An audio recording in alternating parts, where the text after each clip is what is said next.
Hey there, it's Dustin Wright. And Becky Liebens. And we're here with Portfolio Commercial Group with the Portfolio Volume 13, September 2023 newsletter. Check your email for more information. We're going to give you the video walkthrough of the 3 key stories that we feel like are most important in the real estate economy in Dallas and even in Texas as well.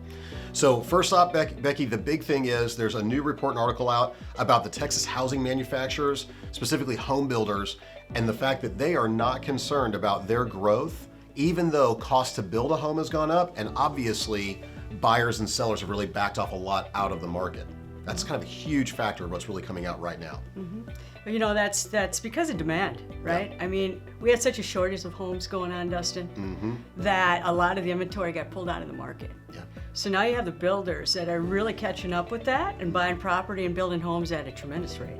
And I'll tell you, that's one of the things we've been really encouraging all of our residential partners out there in particular is with your clients, with interest rates where they are, really making sure new construction is part of the conversation with your buyers, because a lot of the builders have bulk rates in terms of mortgage incentives that they're able to do. So they're able to offer and compete very heavily on new construction. So if you've got a buyer that's maybe feels like they've been priced out of the market in terms of affordability, if they've not taken a look at new construction lately, I would highly encourage them to just add that to what they look at, because their affordability might be there mainly because their rate could be anywhere between a point to 2 points lower in many cases. So, so check on that for your clients in particular. Okay.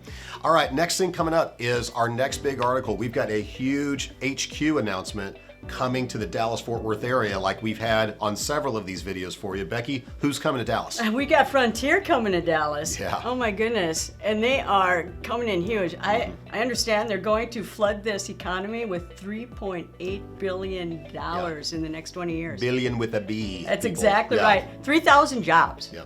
That's amazing.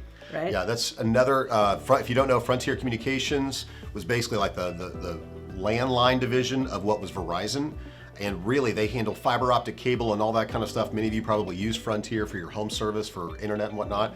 They're relocating from Connecticut. So we have another major corporation either coming from Northeast or the West Coast relocating to the Dallas area to set up HQ. Huge story, big job. So if all my residential agents out there, you should be running Facebook ads and targeted ads in Connecticut for the people that are relocating and moving down here from Frontier. Okay? That's great. Oh, man. All right, and then our third big story is basically about repurposed use. Becky, tell us a little more about what happens when cities start doing this kind of stuff on repurposed use. You know, so there's properties like office buildings right now, like in downtown Dallas, that are not being filled with tenants, office tenants. You've got industrial property over in Plano that's getting repurposed next to the transit for housing. That's going to include pickleball, right? Like 300 apartments or something like that. So you're going to start to see more and more reuse. We get really creative when property gets old and it doesn't seem to have, like, the old use doesn't fit anymore.